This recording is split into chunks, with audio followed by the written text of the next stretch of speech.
Okay, so we're diving into Dostoevsky today. Oh yeah, getting deep into The Dream of a Ridiculous Man. The title itself is kind of intriguing, right? Like, what makes a man ridiculous? What kind of dream are we talking about here? And what can we actually take away from it? These are the questions we're going to try to untangle in this deep dive. Exactly. So Dostoevsky, he's known for these really heavy philosophical works, but we want to break this down and make it relatable. Find the heart of this story and what it might have to say about us, about being human. Absolutely. And I think, a good place to start is with this idea of the ridiculous man himself, right? Yeah, so he's our narrator, and from the very beginning, he tells us point blank that he knows he's ridiculous, which is, it's not your typical way to introduce yourself, right? No, not at all. It's like he owns this label almost with a sense of pride.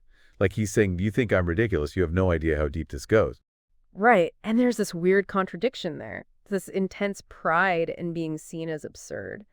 Like he's using it as a shield, maybe? Yeah, I think there's definitely a sense of protecting himself. Like, by embracing this label so fiercely, he's almost trying to control how others see him. Like he's saying, I already know I'm ridiculous, so your judgment can't hurt me. But it also, this feeling of being an outsider, it feeds into this bigger sense of meaninglessness that he's grappling with, like this nihilism. Right, if everything is absurd, if he himself is inherently ridiculous, then it's a short jump to thinking that nothing really matters at all. And that's where we find him at the beginning of the story. He's completely consumed by this nihilism. He's detached from everything and everyone. He even mentions bumping into people on the street, not caring because, oh, what's the point? And then it gets really dark, right? He buys a gun and spends 2 months planning to end his life. It's like a carefully considered decision based on this whole worldview that nothing has meaning. Exactly. It's not just a fleeting thought. This is a deliberate act stemming from his deeply held beliefs. And it's in this state, on this particularly gloomy evening, that he encounters this little girl. Oh, yeah, that scene is so pivotal. She's lost and distressed, crying for her mother. And his initial reaction, or lack thereof, is really chilling. It is. Because in his mind, her suffering is just as meaningless as his own. He's completely shut down to any kind of empathy or compassion. But, and this is important, even in this state of utter nihilism, he still feels a twinge of pity for her. It's like this tiny spark of humanity, of connection that hasn't been completely extinguished. Right. And it's so subtle, but it sets up this internal conflict within him. Because even though his mind is telling him nothing matters, there's still this part of him that's responding to another human being in distress. And then he starts having these, he calls them idle philosophical thoughts. What happens after death? Does shame even exist if there's no ultimate consequence? These questions, even though he tries to dismiss them, they actually delay his suicide. It's like his very being is resisting the finality of his decision. Those idle thoughts are actually a sign that he's still wrestling with the implications of ending his life. And it's in this moment of tension, unexpectedly, he falls asleep, And that's where the dream begins, and this is where things get, well, weird. to say the least. So in the dream, he intends to shoot himself in the head. The most logical way to end consciousness, right? Right, but instead he shoots himself in the heart. Yeah, it's a curious detail, like why the heart? And I think Dostoevsky is deliberately playing with this symbolism here, because the heart is so often associated with emotions, with love and empathy, the very things that the ridiculous man has been trying to suppress with his nihilism. And then he has this experience of being dead, but also aware. He's in his coffin, he feels it being carried, he knows he's dead, but his consciousness is still there. It's a really bizarre and unsettling state. It completely challenges our usual understanding of death as this total end. And I think, it forces him and us as readers to consider the nature of consciousness itself. Like, is it entirely dependent on our physical bodies? Or is there something more to it that might endure even after death? And then comes the burial. He's expecting the coldness, the dampness of the grave, and he feels it. But then there's this really strange detail. A drop of water falls on his closed eyelid. And then another, and another, this tiny, repetitive sensation. It drives him crazy. It's almost comical, right? This intense indignation in the face of eternity. But it's also a turning point because it prompts him to cry out, to question whatever force has put him in this state. He's no longer passive. He's demanding answers. And that's when his grave is ripped open and he's carried off through this darkness by this unknown being. It's definitely not the peaceful nothingness he was expecting. No, and I think his initial aversion to this being speaks to his original desire for complete oblivion. Like he was hoping for non-existence, but he's being forced to continue in some form. And that's unsettling to him. But then a familiar star appears, the same one he saw before deciding to end his life. And then a sun, just like our own. It's like a bridge back to the world he knows, the world he was so ready to leave. Right, these celestial bodies act as these anchors to his earthly existence. They remind him of where he came from. And then this really powerful thing happens. He sees this distant planet that looks just like Earth. And he's overwhelmed by this intense love for it. And the memory of that little girl, the one he dismissed, flashes in his mind. And he has this incredible realization. He loves his Earth, even with all its flaws and pain. He actually rejects the idea of a perfect, untainted Earth. That's a huge shift. It's a profound moment of reconnection with life. He's no longer seeking oblivion. He's embracing the messy, imperfect reality he was so quick to condemn. And then, boom, he finds himself on this other Earth, and it is a paradise. It's filled with these beautiful, innocent people living in complete harmony with nature and each other. No sin, no conflict, just pure joy and understanding. Even death is accepted peacefully as a natural part of life. It's like a utopian dream, right? And it's so tempting to romanticize this vision of a perfect world. But then Dostoevsky throws in this curveball. The narrator, the ridiculous man, he's the one who corrupts this paradise. He introduces lying, deceit, jealousy, cruelty, all those dark parts of human nature that they've never experienced before. Right, it's like the classic fall from grace story, but with this twist. It's not some external force or temptation. It's this deeply flawed human being who brings about their downfall.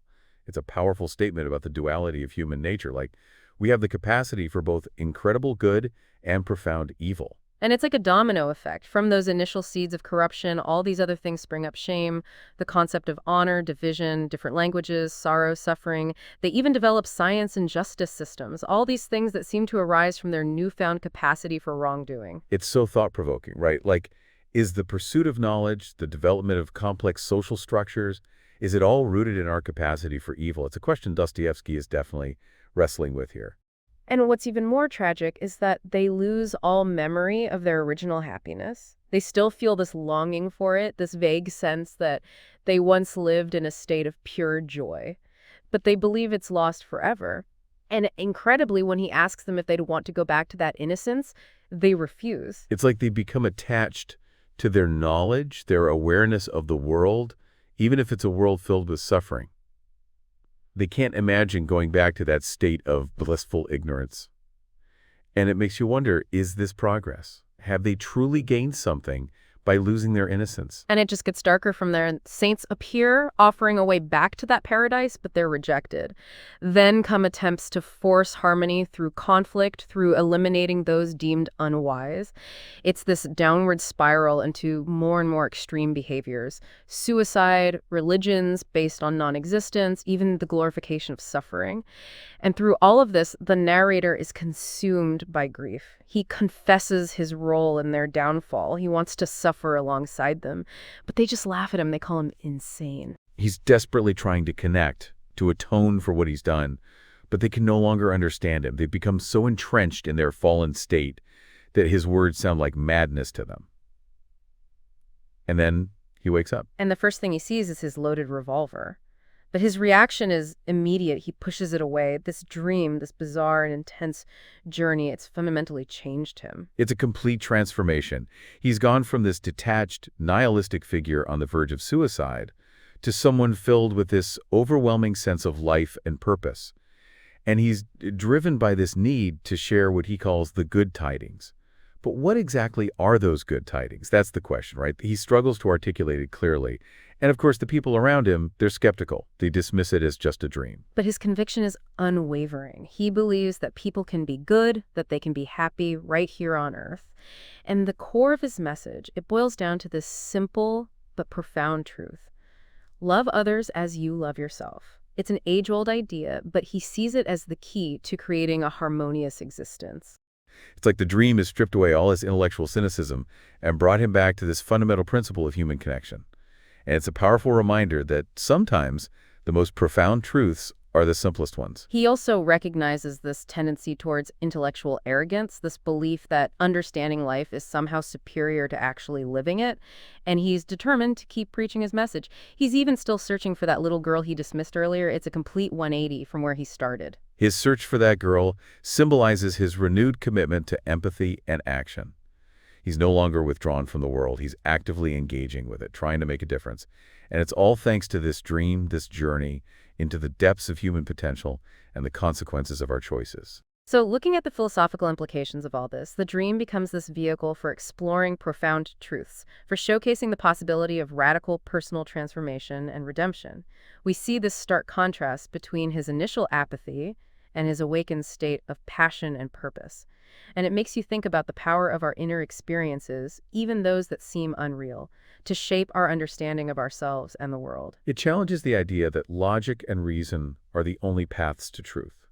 It suggests that intuition, imagination, these seemingly less rational faculties, they can also play a crucial role in our search for meaning. And The Dream of a Ridiculous Man is a prime example of that. It also delves into these big questions about human nature, our capacity for both great love and profound darkness, our potential for both creation and destruction. It forces us to confront the complexities of consciousness, the role of knowledge and suffering in our pursuit of happiness. And ultimately, I think it points towards the enduring power of love, of compassion, as a way forward. It suggests that maybe, just maybe, those simple truths that we often overlook, those fundamental principles of connection and empathy, they hold the key to a better world. And that's a pretty hopeful message, even coming from a story as dark and complex as this one. So we started with this self-proclaimed ridiculous man spiraling into despair and contemplating suicide. But through this dream, this descent into a lost paradise and his role in its downfall, he undergoes this remarkable transformation. He emerges as this passionate advocate for love and a believer in the possibility of human goodness. It's a powerful reminder that even in the darkest of places, even when we feel lost and ridiculous, there's always the potential for change, for growth, for redemption. And sometimes the most unexpected experiences, the ones that challenge our understanding of reality, can be the catalysts for that transformation. It leaves us with these questions. What kind of truth can we find in our dreams? Can these seemingly unreal experiences truly lead us towards a better understanding of ourselves and the world? And ultimately, what does it mean to live a good life? These are the questions Dostoevsky invites us to ponder.